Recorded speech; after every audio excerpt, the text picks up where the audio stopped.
Good afternoon, and it's good to see Andrea back on the show. How are you? Good. Thank you so much for having me here. How are you, Thomas? I'm good. I'm actually quite good this weather, which is good for me. Everything's kind of on a level pegging, so I'm happy with that. Good. But Love now to that I've hear. said that, No, no, you know don't what's change going to that. happen. So last time we were together, we were talking about my journey and how I got to realizing that my voice was changing, that there was things happening that I didn't quite understand.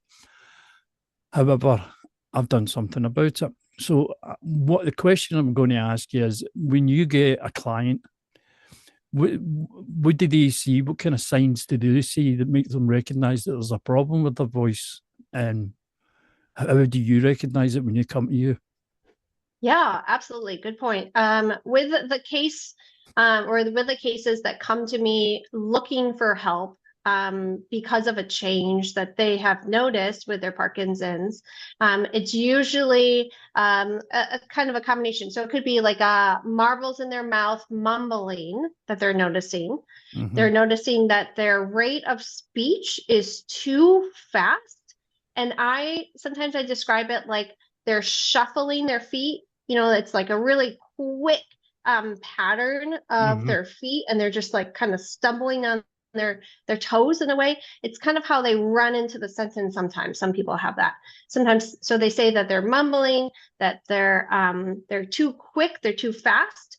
They run out of air is another comment, either at the end of the sentence or generally at the end of the day. They're Mm-hmm. noticing just the air is weak. Yeah. They have people that are either asking them to repeat themselves, like the client is aware of that, or people tend to kind of walk away and not even ask to get Yeah. them to repeat themselves. So there's a lot of kind of social aspects of that. So then they're noticing that and they want to change something.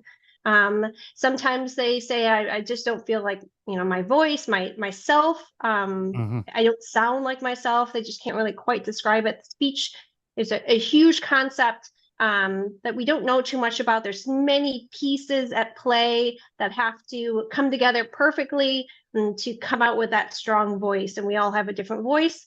And the voices are very important to be able to communicate, to advocate, to have a social connection with people, and to be able to clearly say things is really important in the right inflection. Mm-hmm. So landing that joke or making sure there's a question or the expression of your happiness about Yeah. that statement needs to come out. And all of that's really important. It also is kind of hand in hand with saliva management and swallowing safety too. So we get into that screening and discussion within my visit with the client. Excellent. When you were speaking there about voice and people not knowing what's going on, I mean, sometimes we don't, as a Parkinson's person myself, we don't recognise the difference in our voices Yeah. because we hear our voices totally different from what other people hear them. Now, I don't know if anybody's ever done this. The first time they've ever heard themselves recorded and like an old tape cassette or something like that. When you listen back to your own voice, you go, especially the first couple of times you listen to yourself, you go, wow, I didn't know I sounded like that. Yeah, and it's more that, I mean, we all kind of have that because listening to our voices is kind of abnormal, or, it sounds abnormal to anyone. But I think the striking point is when I have to bring them along to realize the areas of problems with their voice. I Mm-hmm. have a recording that's in the middle of myself and my client, and then I record our conversation or Yeah. something really briefly, and then I play it back and the strikiness of the difference of volume between me, who is I'm the same distance Uh-huh. as the microphone as they are, and Yeah. then they're like, "Wow, I thought I was speaking as loud as you were. I guess I'm not regulating how loud I have to be in the situation at hand." Like that's what the body does. It doesn't give you the right feedback to say, "Okay, Yeah. they're over there, so I have to talk to them." But even when they're right in front of me, I have to make sure that they can still hear you. I don't want it to land on my lap. I want them to Yes. hear me all the way, and your body can't regulate that. And that's what therapy does to help you figure out solutions for that, and then get you to be confident in speaking at any time, at any moment, in any situation. Yes, of course, pre-Parkinson's, that would have been a normal part of your body's functions. That you would Yes. be able to regulate the volume if you're speaking to somebody far away or somebody close, and you are expressing dynamics in your voice, which is the Yeah. thing that gets lost with the Yep. Parkinson's is the dynamics. Because I've noticed it myself, I can sound pretty bland, but I make the effort now and keeping my subconscious that when I'm speaking about something that I am passionate about, I show the passion. Yes. I like to get other people engaged with me, and the only way to get them engaged with me is if I show dynamics. Yes. To show it, because every time you go to speak, you have to turn up all the dials way Yes. more than you think. I Yes. sometimes say bigger than you think. I don't want to always say louder than you think, but essentially it is this calling out, this turning on all of those buttons in your body to be able to press and express the way you want to be heard. I know you can just allow the words to literally come out of your mouth, but they're not going to go anywhere. The automatic process that we know Parkinson's impacts automatic things in our bodies. Automatically tuning how loud and the inflection, full of inflection and porosity and emotion. All of those features are add-ons that we don't tend to turn on. I suppose in a way we take it for granted, that it's there for our whole lives. But when we come across a disease like I have and many others, that you don't realize that you kind of lose some of that. Yeah. I'm it's very a very fortunate. hidden thing.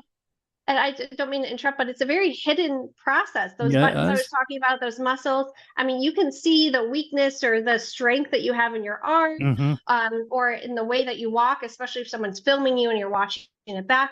But like you can see those physical things. It's very hard to tell when your voice is not going well, except if the person across from you kind of giving you that staring look or asking you to repeat yourself.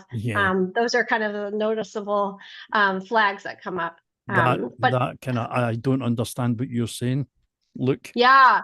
I don't know. Yeah. Or like maybe not even understand. And maybe they can hear the words, but they don't know the emotion behind it. Like that party comment that we had previously. Like you don't know if that's a joke or how you're actually feeling because the inflection is off.